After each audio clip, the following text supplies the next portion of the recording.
Perkenalkan, nama saya Susi Halimah dengan NIM 71014200008 dari Prodi Pendidikan Ekonomi Pendidikan Administrasi Perkantoran Rombel PAPA 2020.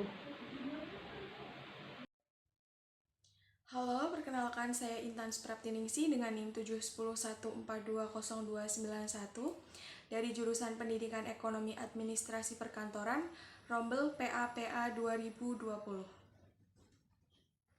Assalamualaikum warahmatullahi wabarakatuh. Perkenalkan, saya Lois Jessica Kalista dengan NIM 71014200324 dari jurusan Pendidikan Administrasi Perkantoran A angkatan 2020. Oke, terima kasih. Sebelumnya saya buka. Assalamualaikum warahmatullahi wabarakatuh. Selamat pagi kepada Ibu Dewi dan teman-teman semua. Sebelumnya saya mengucapkan terima kasih banyak kepada Ibu Dewi, khususnya yang telah menyempatkan waktunya, sehingga kami di sini bisa melakukan wawancara untuk tugas mata kuliah etika dan profesi guru. Sebelumnya perkenalkan, kami dari Universitas Negeri Semarang. Di sini kami diberikan tugas untuk mewawancarai guru yang menginspirasi seperti itu ya, Bu. Di sini kami akan memberikan beberapa pertanyaan untuk Ibu Dwi. Kami mengharapkan Ibu Dwi untuk menjawabnya.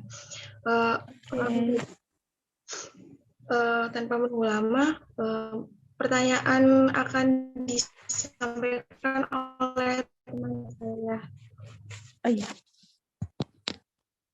Baik, terima kasih Intan untuk waktu dan kesempatannya. Jadi seperti yang sudah disampaikan teman saya tadi, Bu Dwi, saya dan dua rekan saya itu ada Susi Halimah dan Intan Supraptiningsih yang hari ini akan melakukan sedikit untuk sesi tanya jawab wawancara untuk penugasan di mata kuliah etika dan profesi guru.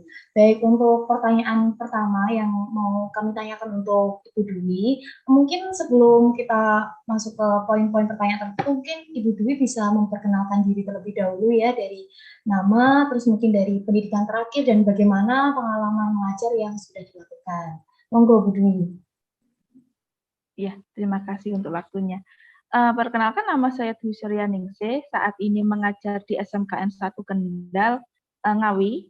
Sebelumnya pendidikan terakhir S1 Pendidikan Administrasi Perkantoran Universitas Negeri Malang. Kalau untuk pengalaman mengajar, kebetulan ini sudah tahun ke-12, jadi sudah sangat lama dengan 3 sekolah. Jadi sebelumnya sudah pernah double sekolah waktu di Jombang. Saya aslinya Jombang, tapi untuk 3 tahun terakhir ini saya sudah pindah ke Ngawi. Jadi sekarang sudah full mengajarnya di SMKN 1 Kendal.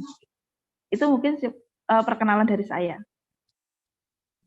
Ya, baik Bu Dwi. Ya, ini sudah bukan kali pertama ya Bu Dwi kita bertemu di wawancara seperti ini ya.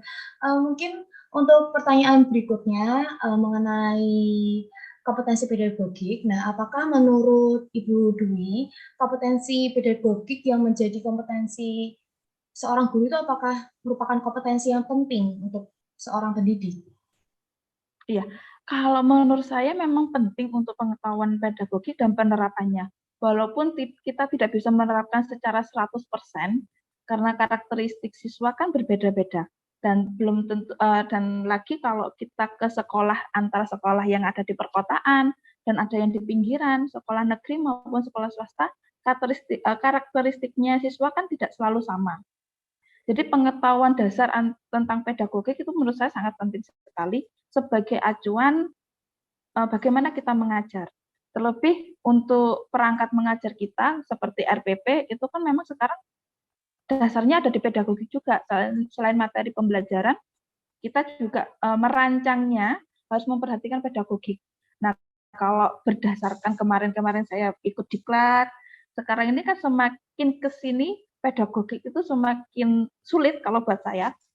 Pembelajarannya memang harus ekstra, karena kita sekarang harus memperhatikan bagaimana siswa kita, audiensnya, behaviornya bagaimana, terus lingkungannya bisa juga kita jadikan patokan. Dan untuk mengarahkan ke materi, biar lebih mudah itu memang harus diperhatikan sekali unsur-unsur dari pedagogi yang ada. Itulah menurut saya. Oke, berarti menurut Ibu Dwi itu pentingnya kompetensi pedagogi itu ternyata sangat kompleks sekali ya Bu, jadi Iya. sebagai seorang pendidik seperti itu ya.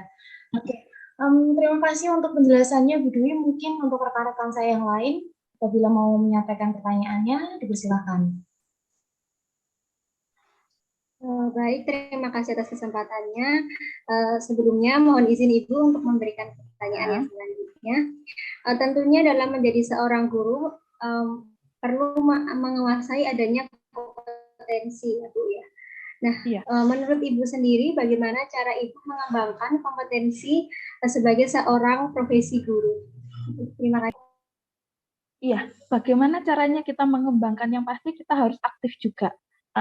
Kalau kita sudah masuk ke sekolah, kita nanti kan harus masuknya ke data Dapodik. Selain Dapodik ada namanya SIM PKB. SIM PKB ini seperti tempatnya kita sebagai seorang pengajar untuk mencari ilmu, untuk data-data kita juga ada di sana. Nah, di SIM PKB ini banyak sekali diklat-diklat online. Nah, ada yang benar-benar sesuai kejuruan kita, ada yang pengembangan secara pedagogik, bahkan inklusif juga ada. Terus kemarin saat awal-awal pandemi pun ada juga diklat berhubungan dengan bagaimana kalau kita lagi masa pandemi. Jadi seperti itu banyak sekali. Nah, selain itu kita mesti akan bergabung dengan MGMP. Nah, kalau kita sudah bergabung menjadi seorang guru di sekolah, pasti ada namanya MGMP. Minimal harus ada MGMP di sekolahnya masing-masing. Kalau kita kejuruan, kita minimal satu sekolah dilihat dulu kelasnya rombelnya berapa. Nah, kurang lebih nanti di situ guru satu jurusannya berapa. Kita bisa, mungkin kita nggak punya jadwal secara rutin, kadang-kadang kita sharing. Nah, ada nanti MGMP kabupaten, dan juga MGMP wilayah.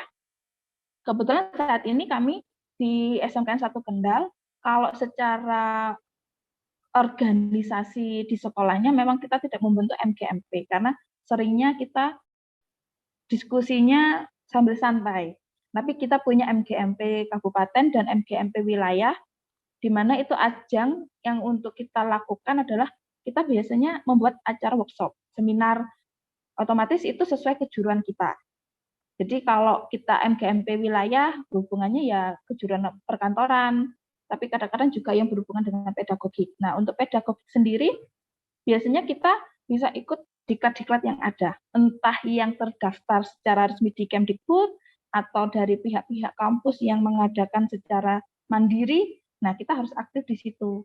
Nah, kalau saya kemarin 2 tahun ini mengikutinya PPG dan juga diklat Smart Training. Di mana kalau PPG memang kita nanti sebagai guru harus mengikuti itu juga. Bisa langsung dalam jabatan atau prajabatan. Nah, di situ jelas seperti masa kuliah ada materi pedagogik tersendiri dan ada materi kompetensi. Nah, kalau Smart Training kemarin pedagogik nggak terlalu banyak sih, tapi karena lebih fokusnya ke kompetensi kejuaraannya kita. Nah, kalau pengen detail ya kita profesinya itu sangat membantu dan masih banyak lagi diklat yang bisa kita ikuti. Nah, tinggal kita mau nggak ikut kegiatan-kegiatan tersebut.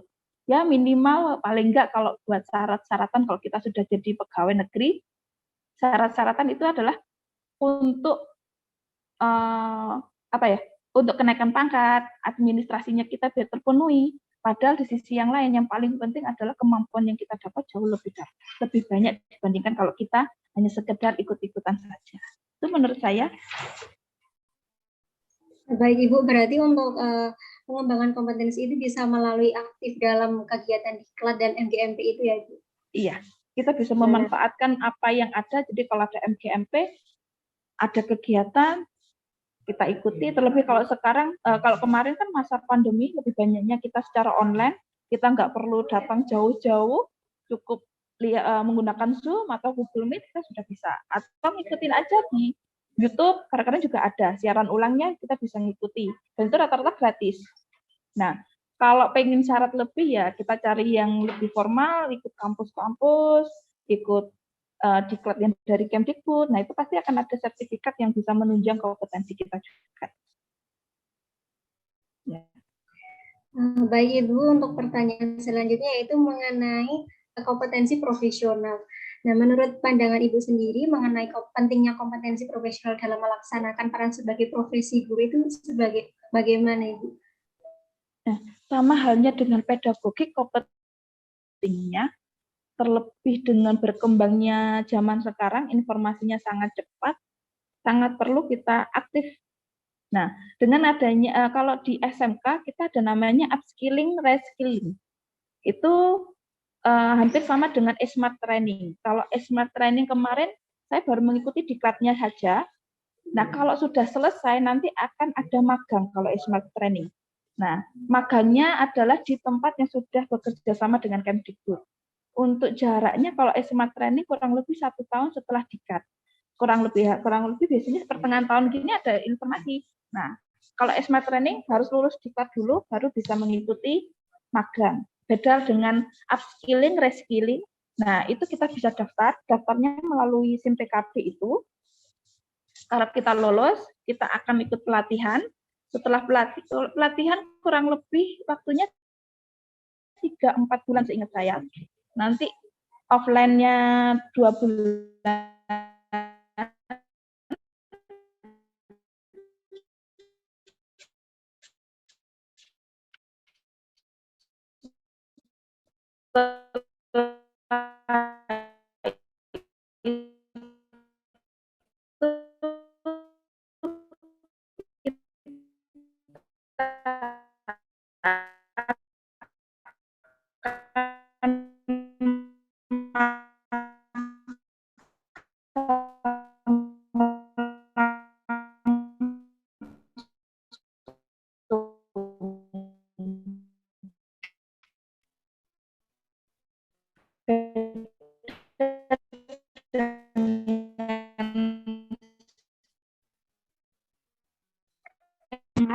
Smart kan harus lulus dulu baru ikut magang. Nah, jadi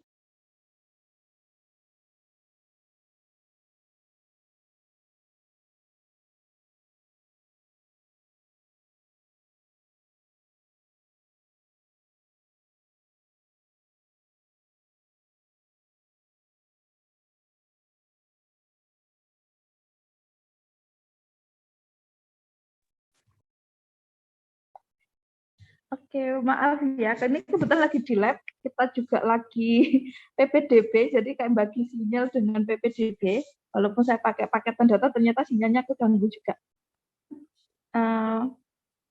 Tadi yang sudah terekam sampai kemana, kalau boleh tahu? Smart dengan upskilling ya, kalau nggak salah tadi. Iya, Bu, betul. Oke, kalau mungkin bisa saya ulangi lagi, kegiatan diklat Smart kemarin itu kalau bisa salah satunya. Tapi kalau ada kesempatan dua-duanya. Tapi akan jauh lebih baik kalau kemarin berdasarkan informasi, berikan kesempatan kepada teman yang belum.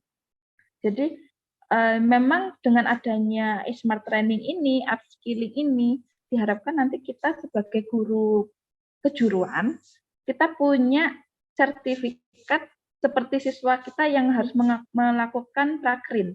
Anak-anak kan langsung magang. Nah, begitu pun kita, kebanyakan kalau kita kan adanya cuma KKN, PPL, itu pun belum tentu magangnya di perkantoran kalau KKN. Kalau PPL jelas hanya di sekolah. Nah, dengan adanya itu kita bisa benar-benar tahu, oh ini loh dunia kerja yang sesungguhnya. Jadi kita bisa mengajarkan ke siswa kalau teorinya seperti ini, dunia kerja itu seperti ini. Tidak hanya sekedar memantau saat mereka prakrin, oh di lokasi prakrin itu seperti ini dunia kerjanya. Tapi kita benar-benar juga merasakan bagaimana bekerja di perkantoran, seperti itu.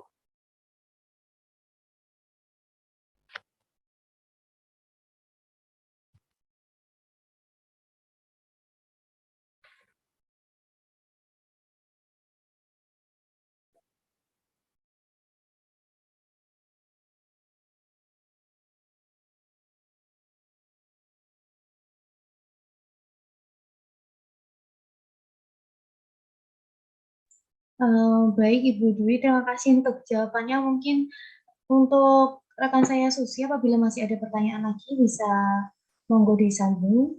Silakan Susi. Baik, terima kasih atas kesempatannya. Ada satu lagi yang ingin saya tanyakan Ibu, yaitu mengenai kompetensi pedagogi sendiri. Nah, dari adanya kompetensi pedagogi yang dimiliki seorang guru itu, apa manfaatnya bagi siswa-siswa atau peserta didik Ibu? Terima kasih. Kalau dari guru kan kita bisa benar-benar menerapkannya. Kita bisa melihat siswa kita itu perlunya bagaimana, penanganannya bagaimana. Otomatis ke siswa dengan kita memperhatikan pedagogik itu mereka akan lebih mudah menerima materi pembelajaran, itu yang pasti. Dan juga karena kita harus memperhatikan kondisi siswa, bagaimana nanti lingkungannya, yang dimana bisa membantu kita melihat itu, mereka jauh lebih nyaman dan lebih mudah menyerap materi yang kita sampaikan. Nanti pun dalam tugas pun akan lebih sesuai lagi karena tidak ada ceritanya memberatkan siswa sekali. Kalaupun mereka kesusahan, yaitu biasanya kendalanya teknis saja, seperti itu. Baik Ibu, terima kasih atas jawabannya. Untuk yang pertanyaan selanjutnya mungkin dari teman-teman yang lain, dipersilakan.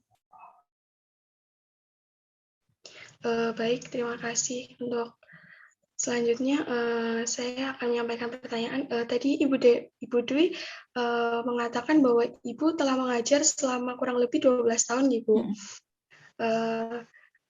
Mungkin bisa diceritakan bagaimana keseharian Ibu dalam mengajar selama 12 tahun tersebut. Selama itu. Apa ya, kesannya mungkin seperti ibu guru yang lainnya, yang pasti kalau saya sih harus dinikmati dulu.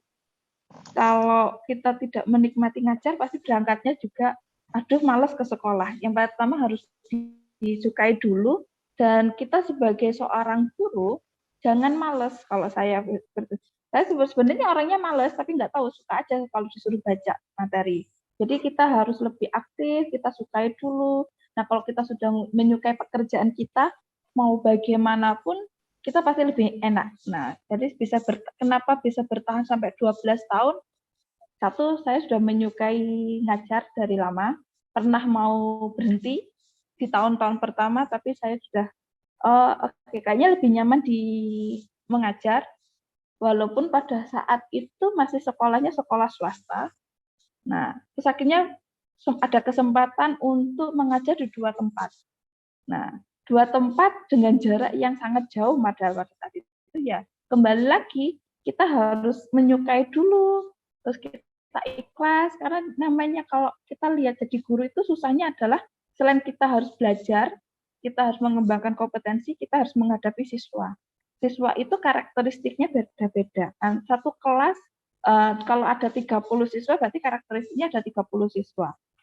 Kalau dia masih baru kelas 10, masih ada perubahan dari anak SMP ke SMK atau tingkat SMA, itu ada emosi yang harus kita perhatikan. Belum lagi kalau mereka, maaf, ada permasalahan di rumah. Permasalahan di rumah itu pasti akan mempengaruhi mereka belajar. Nah, kita sebagai guru juga harus peka di situ. Nah, jadi selama 12 tahun, kalau berangkat, harus mengumpulkan niat dulu. Ya, kadang-kadang juga capek juga berangkatnya pagi-pagi, nanti pulangnya sore, apalagi sekarang rata-rata semuanya dari pagi sampai sore. Jadi harus mengumpulkan niat, disenangi dulu, disukai, terus jangan males belajar, itu yang pasti. Karena kalau kita lagi gak mood, ketemu siswa nanti biasanya berubah kok. Berubahnya kita semakin ceria, semakin bersemangat, biasanya seperti itu kalau saya. Jadi sehari-harinya itu aja. Datang ke sekolah, kalau ada jam, kalau di sini memang kalau jam sebagai wali kelas harus menyiapkan siswa. Jadi sebelum pembelajaran kita siapkan siswa dulu, ya minimal ngecek kerapian, siswanya lengkap apa tidak, ada yang telat, apakah ada yang nggak masuk, itu kita cek. Nanti kalau ada yang hobinya telat, kita coba deketi. Itu sih paling sering kalau berhubungan dengan siswanya.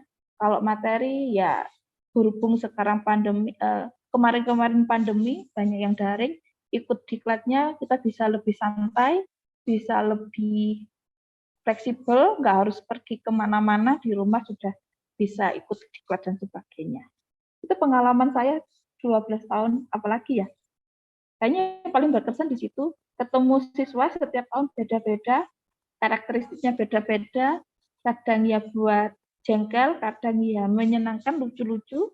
Anak-anak sekarang dengan problematikanya remaja, ABG yang mau tumbuh semakin dewasa, dinikmati saja sih kalau buat saya. Itu pengalaman yang ya standarnya ibu guru kayaknya ya sekarang ya seperti itu.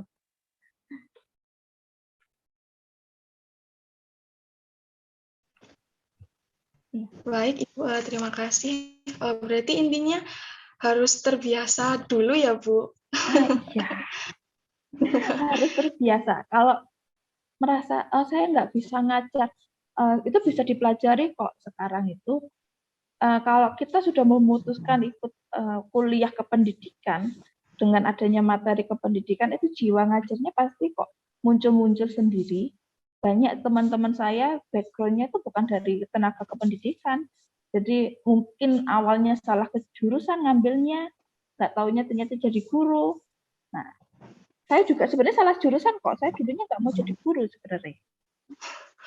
Saya nggak mau jadi guru, tapi diminta kuliah di kependidikan. Ya, memang sudah ada bakatnya mungkin, keturunan dari keluarga yang guru, ya mengalir. Dan banyak juga teman-teman yang memang bukan dari keluarga guru, ternyata juga bisa mengajar dengan baik, jauh lebih baik dari saya juga sangat banyak.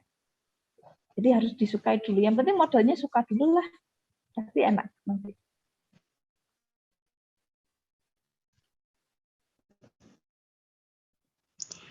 Baik, Ibu, terima kasih jawabannya. Ibu masih mau mengajar selama itu meskipun karakteristik siswanya itu berbeda dan macam-macam ya, Bu? Iya. Mungkin ada cara tersendiri dari Ibu itu bagaimana mengajar siswa dengan cara karakteristik yang berbeda tersebut? Apa ya? Yang pasti harus ekstra sabar sih. Harus ekstra sabar, dan sebenarnya kalau kita harus ekstra sabar itu bukan hanya kita harus menghadapi mereka, itu benar-benar ke kitanya juga mengena kok. Maksudnya dengan harus menghadapi mereka itu tuh latihan sabar, jadi lebih dewasa lagi. Kita juga bisa memposisikan seandainya saya nanti punya anak seperti itu, saya harus bagaimana? Itu banyak sekali. Jadi kalau ada karakteristik A ini bermasalah, kita harus cari solusi kan. Nah, itu juga jadi pembelajaran buat kita.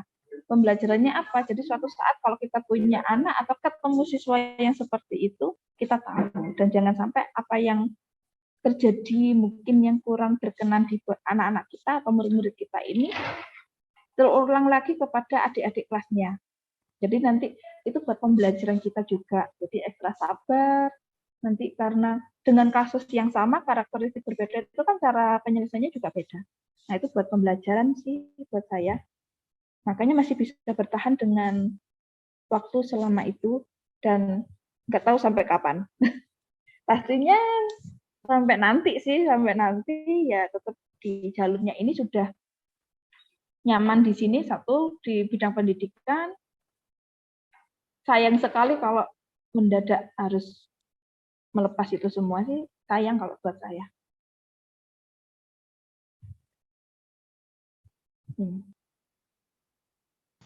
Baik, terima kasih banyak Ibu atas cerita inspirasinya. Yang pasti harus tetap semangat ya, menghadapi anaknya orang. Mungkin dari teman-teman yang lain masih ada yang banyak karakternya ya, Bu. Iya. Anaknya karena dari lingkungan keluarga, lingkungan daerahnya berbeda-beda. Terus siswanya juga sudah sangat banyak. Pola asuh dari keluarga juga berbeda. Jadi harus tetap semangat, apalagi zaman dulu mengajar usia paling dekat itu ada yang usianya beda cuma 3-4 tahun dari saya loh. Murid pertama saya beda usianya sekitar 3-4 tahun. Jadi sempat dia enggak mau manggilnya ibu. Jadi kalau di sekolah manggilnya mbak.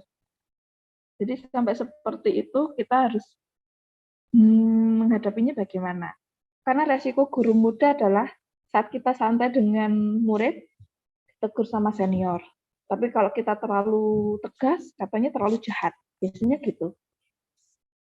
Tapi kadang-kadang siswanya nggak ambil pusing sih, kalaupun kita terkadang banyak siswa yang sudah paham kalau gurunya tegas itu bagaimana, kenapa, sudah cukup banyak yang memahami hal-hal seperti itu.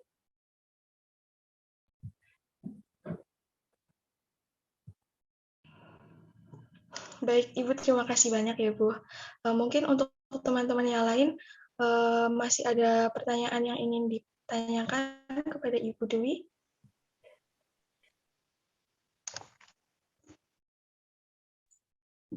Mungkin dari aku cukup ya pertanyaannya. Cuman mau menyampaikan saja nih, terima kasih karena sudah mau sharing tentang pengalaman mengajarnya yang sudah bisa didengarkan bareng-bareng bersama Intan, bersama Susi. Ternyata pengalaman mengajar yang cukup lama itu sangat menginspirasi ya dengan lika-liku problematik masalah dalam menjadi seorang pendidik ya Bu ya. Sebenarnya juga nggak sebagus itu juga sih, masih harus belajar juga. Iya. 12 tahun tuh masih termasuk sedikit sih buat saya, karena memang 12 tahun terbagi menjadi 3 sekolah dengan karakteristik berbeda. Jadi ya masih banyak yang harus dipelajari. Dengan kegiatan kayak gini juga akan menambah ilmu saya. Nanti kalau ada ilmu-ilmu baru kan dari sini bisa, oh tahu ini sekarang trennya pembelajaran seperti ini. Kan kalau zaman saya kuliah dulu kan belum ada.